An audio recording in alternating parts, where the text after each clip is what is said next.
What is going on, everybody? Welcome back to the channel. Aftersound here, bringing you Splinterlands content daily. We also stream over on Twitch at This Is Aftersound, so come by and say hello. All right, so we had the most recent town hall on April 6th. This is my 5 biggest takeaways. Again, it is not a summary. There's other awesome content creators, and what we're looking at right now is the official Splinterlands Town Hall summary. So if you want to get the full scope of what was talked about, definitely check that out. For me, this is just the 5 things that kind of caught my attention that I wanted to expand upon a little bit in this video. So let's go ahead and jump in. I got this here for reference, and then I have my usual little visual here for you guys. So the first and foremost that I think everybody was excited about that they have been asking for was the SPS roadmap. I'm sorry, not SPS, but the roadmap for the company has been released. And let me go ahead and pull this up here. Now, I actually want to dive into this in a separate video, but I do want to cover some of the things that did pop out to me on this. And that is, well, land was a big one, and I know there's a lot of disappointment about that, but I gotta say I'm not surprised. And if you saw my land timeline video a little while back, I don't think land is coming until October, right? I think it's actually going to be Q4, and I think people were really disappointed because land phase 1 has now been pushed to Q3. And a lot of the other things, or the reasoning for that, is because a lot of the other elements that need to be implemented, such as what they call like the non-card market. And then I think, did they even say like validators need to be set up before land phase 1? So there's stuff that they were saying needed to be built before land was actually implemented. I think the non-card market is probably one of the biggest ones. And so, yeah, I know people are disappointed about the timeline, but I'm not. And actually, I think if they're trying to get this out in Q3, I don't think it's going to happen. I'm still thinking it's going to be Q4. And when I say Q4, I mean October. If it comes in around like September, that's technically Q3. But with the end of the airdrop being in July, and right, like close to the end of July, July is the first month of Q3. So, you know, if we're looking at what they have planned for Q3, if we go month by month, Rift Watchers would technically come out in July. Land phase 1 would come out in August, and SPS governance phase 3, at least according to the way that they've done this visually, would come out in September. Now, just with the way things have been going, I wouldn't be surprised if things are delayed. I wouldn't be surprised if the massive shakeup in the economy and the game after the end of the airdrop. And when I say shakeup, I mean just I do feel like it's going to be a major reset, even though we're starting to feel the effects now with DEC going much closer to its peg. But it's definitely still going to be a landmark kind of, event once the airdrop finishes, because I think a lot of patterns of behavior will change, such as DEC is going to get dumped, and I believe card packs are going to be opened en masse. And one of the things that I'll get to in a little bit later is I also think that Chaos Legion might have a huge push in sales because of DEC, but we'll jump into that in a little bit. So land phase 1 was probably one of the biggest things that was talked about and looked at. I mean, a lot of things that I'm talking about are really taken from the roadmap. So let's go back over here to number 2. So the ranked rewards being put before modern format. I don't think that this is necessarily a surprise, although it is still, I suppose, a disappointment to know that we knew that modern format was going to be pushed back, kind of officially unofficial from Cryptomancer in the Mav chat. But now we're hearing the reasoning behind that, and they want, the focus is to get ranked rewards out before the wild and modern phase ends up happening. So the good thing is that it looks like all the coding is done, and they've kind of listed that out here, back end and front end coding. But with what the team is saying about, they don't want to have too many major updates at once, which, again, in my mind, a couple of months ago, I saw ranked rewards and wild and modern format as a way to do those things together. They don't want that. So it looks like we're going to get these separately. And because we have to get them separately, and rank rewards is the more important one right now, or at least the team is deeming more important. And I guess I wouldn't disagree with them, right? I wouldn't disagree with them that ranked rewards is more important. It's just one of those things where it's like, if Wild and Modern are ready to go, like, I think people just need something, right? People just need something to latch onto, to get excited about, for there to be some kind of shakeup in the game. Because if you missed a live stream that I did with Godzilla yesterday, I'm thinking about what has been done, and I'm not talking about what the team is working on behind the scenes, because I know the team is working very hard. So this is not, trying to knock on them slacking off. I'm just looking at it from the external perspective of like, okay, we had Chaos Legion release in January. And between January and it looks like May is when we're going to get ranked rewards, because I don't think this is coming out this month. But when we get ranked rewards, it's going to be 4 months. I mean, it's probably going to come out in May sometime at this point. And in between that, all we got was the Waka promo. And I know the Waka promo is cool, but I think that had the focus been on things that affect more players or a wider part of the player base, such as like rank rewards or modern format, that's where maybe the energy and focus could have been. Or no, I don't want to say that, because I don't really know what's happening internally with, where the team is at. And again, this is not meant to knock them. I'm just trying to think of like where, playing Monday morning quarterback. So I'm very much trying to admit that hindsight is 2020. Looking at this, I think that had these come out sooner rather than something like Waka, it would have been better for the player base overall. Just my opinion. But yeah, so ranked rewards are coming soon. I know that they want to do this with the, with kind of like the seasonal alignment. So with us kind of approaching the end of the first season in May, and then the end of the second season will be close to the end of the month of May. So seasons roughly go for 15 days. It's generally lining up right now with the start and close of the month. I think we just got lucky for April. I'm sorry, not May, but for April. If they're not going to get this out by the end of April, that's why I'm saying this is going to get pushed to May. And if, I'm just going to call it now, because I want to put it out there. If this does not get put out like literally the 1st of May, then, and it gets pushed to like mid-May, for example, because again, those seasons are 15 days, right? So we're going to have something end mid-April, then we'll have the next season end at the end of April. And if it doesn't get put in that, or implemented in that season switch, and it gets pushed to mid-May, then I will tell you right now that I don't believe there's any way we get Wild and Modern in May. I think this Wild and Modern gets pushed to June. So yeah, I'm already pre-pushing things back. Right.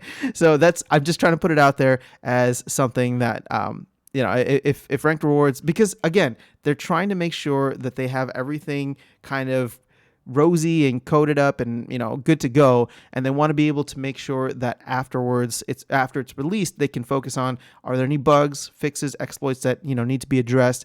And then we'll go on to the next major thing. Now, the other part of this, and we're going to skip to number 4 here just because it's happening or it's relevant to the timeline over the next couple of weeks and months, is the SPS validators. This was something that was a little surprising for me. Now, with the SPS validators, I thought this was something a little bit further out. When Yabamat came to talk about it, I was like, it's a cool idea, but nowhere in my mind was I thinking about SPS validators and the licensed nodes being available for sale. And specifically, it sounds like the pre-sale that Aggie was talking about, that could happen as early as the end of this month or beginning of next month, which again, for me, takes this back to saying that's another major thing that they're trying to cram in over the next 6 weeks. It's not going to happen, right? Rank rewards, Wild and Modern, and the SPS, pre-sale license. There's no way we're going to get all 3 or even 2 of them, in my opinion, over the next 6 weeks. So if we get ranked rewards, not 2 of them, but there's no way that we get all 3 of them, right? So if we get ranked rewards at some point in the next 6 weeks, and when I'm talking about 6 weeks, I'm talking through the end of May at this point. Sure, we can get SPS validators as well. But again, if we're focusing on these 2, I don't think there's any way we get Wild and Modern until June. So I'm just calling that out right now. That's my thought process, just based on what they've said in terms of the amount of work needed, the amount of coding that's still needed for ranked rewards, and the fact that they're going to push Wild and Modern as long as they have to in order for it to come out after the ranked rewards update. Now, keep in mind, if we're talking about Q2 here, there's 2 other things that they have for Q2, the tech modernization phase and the non-card market. Now, tech modernization, I think that's more of a back-end thing, so it's not something that will, at least it doesn't seem like it's going to be something that will be, very obviously visible to us. But the non-card market will definitely be, and that's something that needs to come out before land. So I think non-card market gets pushed to Q3, and I think land gets pushed to Q4, just because we are now almost halfway through the month of, it's April 8th. So I guess we're not even halfway. We're like a third of the way through the month of April. And, unless next week ends up being like a huge week, which it could be. So I want to hedge my bets here. It could be because Agro said that Matt might be on. So if Matt is on, I do wonder if they will actually have the information ready for the SPS validators. So could happen, but I'm not very confident. And again, I want to make sure that I'm very clear here that I understand this takes time, effort, and energy. And I know, again, I have to stress to you, especially now that I've been doing some of the music for the lore and therefore talking with the team, like I know that the team is working incredibly hard. There's a lot of people getting up to speed. There's a lot of really passionate people that are just excited to work on this. So I'm not trying to bash the team. I'm just trying to be more realistic about the timelines here, which I appreciate the fact that the team is very open and also very open and also, very, in my opinion, optimistic about when they can get things out. And, I'm sure some people can make the argument that it's like, well, they should be a little bit more realistic because then they don't get people's hopes up. And sure, that argument can be made. I'm not gonna disagree with you, but hopefully that's why you're here watching this channel, is because I don't know. I like to look at things and be a little bit more cautious and a little bit more conservative about when we can expect things and what type of impact they'll have. And if it ends up being sooner, if it ends up being better, then I'm all for it. I'm all for it, and I'm here for it, and I'll be playing this game for however many years to come. But that's just kind of how I see things. So let's go back to number 3 now. This is something that was mentioned. It was mentioned in passing for a couple weeks ago when Yabamat was on, and it was about the DEC. Well, it was in relation to what will happen with DEC afterwards. But we did get confirmation from Agro, and again, I should say confirmation with a little asterisk there, because until it actually happens or until we have a white paper announcing it, it's always going to be up in the air. But this was the second time the team talked about this, where once the SPS airdrop is complete, the Chaos Legion packs will probably be put for sale at a price of 4,000 DEC. And this is designed to support DEC as a stable coin, where the stable value of it is 0.001 or 1,000 DEC per dollar, which obviously we've been way above for the past 7-8 months, or since August of last year, or really actually I should say since the launch of the airdrop and the SPS token, which was in July of last year. So again, just to clarify for people, because I always get the comments of like, well, you can just go buy DEC, or you can go buy 4,000 credits right now for DEC. Why would you ever pay 4,000 DEC? Yeah, right now, nobody's going to do that. But this to me very much indicates the team's not only belief, but preparation, right? So it's not just a belief, but a preparation and expectation that DEC will go below its peg. And therefore, they will be using their products, as Matt had said, they were going to use their packs as a way to stabilize the price. Because, like I said, as of right now, you would not spend 4,000 DEC to buy a Chaos Agent pack, because then the US dollar value is going to be $7. Compared to if you were to take that same DEC, convert it to credits, you'd be spending only $4 US. Well, that all changes if, and most likely when, the DEC goes below its peg. And then at that point, let's say DEC goes to like 0.0075, so it goes down 25% below its peg.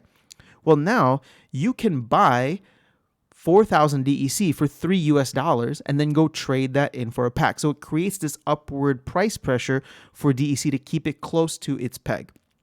And that is, to me, one of the ways that they are going to try and save DEC and stabilize it out. So there's no intention, and I think this is why we saw the price crash of DEC.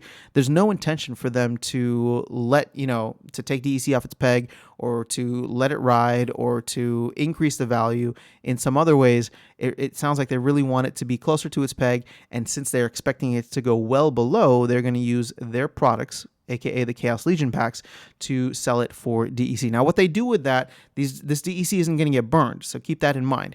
DEC will not get burned, and I'm not sure. This is considered revenue for the team, so at some point, I do believe they will have to sell out of that, which again creates some kind of downward pressure. But maybe, I would trust the team more so than the market itself at this point, because I know that they're trying to keep this thing stable and pegged to its original value.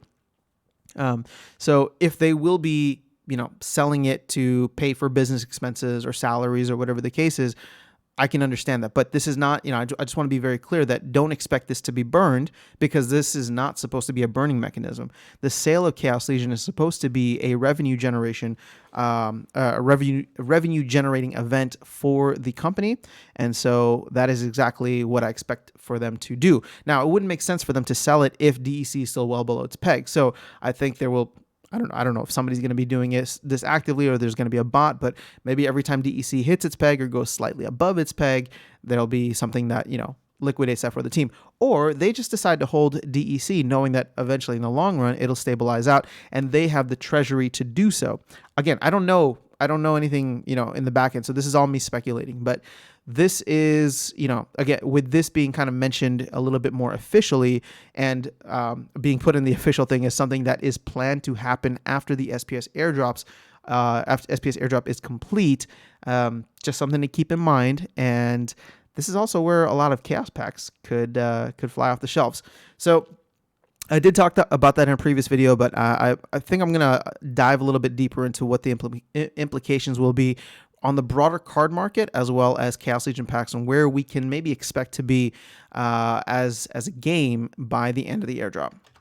Okay, number 5, and I'll close with this, but going back up to the roadmap here, we do have, I guess, an official timeline now for Rebellion. Now, keep in mind, there's a couple of things to consider here. This is set for Q1 of 2023. I was always trying to think about how often do they want to be, cycling through packs? Like what is the cycle, or the release cycle, I should say. And it seemed like yearly made sense, right? So if they are going to go with this, where they have something at the beginning of the year, major release, right? Like Chaos Legion or Untamed at the beginning of the year. And I'm not sure when Untamed came out. I know it took a while for Untamed to sell out. But moving forward, if Chaos Legion and now Rebellion are going to come out in Q1, and then maybe you have Rift Watchers and whatever the mini editions that come in between be sometime in Q3, that sets us up for a future, yearly cycle with two releases, right? 2 set releases, one major and one mini. Or actually, I should say one core, I think is the term that they use, and one mini. So the core being the Rebellion and Chaos Legion, and the mini being Rift Watchers, or something previously like Dice, which was the mini edition for Untamed. So with us now getting that timeline, there's still a few things that would need to happen. And obviously, I don't believe that they would have both Chaos Legion and Rebellion on the store page at the same time, meaning that the team is expecting for Chaos Legion to sell out well before the the team is expecting it to sell out well before the end of the year, or I should just say maybe by the end of the year. But considering how they did the pre-sale starting in October of last year, right? And that pre-sale went maybe a little bit longer than people were hoping for, with the whole phase 2 and all that. I can, let's just say the team is planning for this to sell out before the end of the year, and then have Rebellion come out sometime in Q1. At the rate of sale we're going right now, no way is it going to happen, right? Like, I mean, we're doing less than 10,000 packs a day, but what are the things that could be major catalysts? Well, people talk about the legendary summoners once the first one is revealed. That could cause a bit of a snowball effect. And while I don't think that it would be a major snowball effect, I do recognize the fact that it can be. Because let's say the stats for the first legendary summoner are revealed and they look pretty good. And I go in and I say, you know what? I want to top up, right? I want to top up, and maybe I'm just gonna buy, I don't know, 10 packs, 20 packs. Well, if I do that and everybody else does that, and we have roughly 50,000 players buying 20 packs each, well, that's a good amount. That's a good amount of. I think that's actually 1 million, right? But that would be, there would be a lot people buying a lot more. There'd obviously be people who aren't buying any. But my point is that if I'm willing to chip in a little bit once we see the legendary summoner stats, I'm sure many others would be as well. And so that could create some kind of cascading effect. Although I don't, nobody was really excited about the Carnage Titan airdrop. We kind of limped to the finish line for that one. So maybe the legendary summoners will be different. I should expect them to be, but I'm not, is I guess what I'm trying to say. For me, the bigger thing here is what we just talked about earlier, where the if and when they do decide to sell it for sell Chaos Legion packs for DEC, if it goes below the peg value. There's so much DEC sitting in liquidity pools right now that I think a lot of that is going to be pulled out. And since there's not going to be value for it, unless, maybe people are planning to like upgrade their guilds or whatever else DEC might be spendable on at that point in time.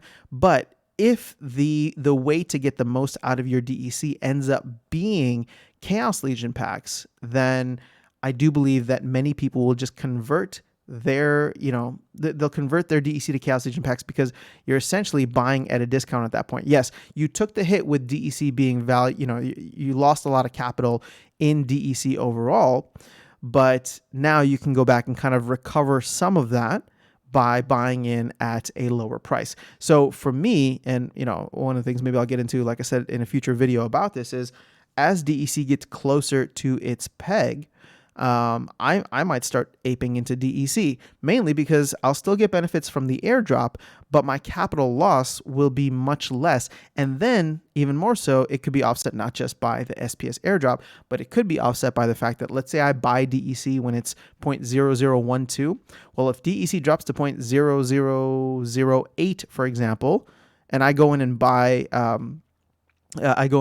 Chaos Legion pack for that same amount of 4,000 DEC, I'm mitigating a lot of my loss at that point in time. I don't know if the math is perfect, but hopefully you can understand where I'm coming from, where it's just like if I'm buying this far above the peg and then selling essentially for that much around the peg, and then recovering some of the value to get something worth $4, that to me is good. So that's all I have for you guys in this video today. Sorry, that was a weird transition, but that to me would be something that I'd want to do. I can't just say good. So that's all I have for you in this video today. Again, it was a good town hall, just not much like major alpha leaks or major information outside of the SPS roadmap. But I'll do a deeper dive into the roadmap in a future video, and we can talk through, just how we see some of that. But let me know your thoughts, and I would love to continue the conversation in the comments section below. I will catch you all in the next video, and I will see you around the game. Have an amazing rest of your day and an awesome weekend. Take care.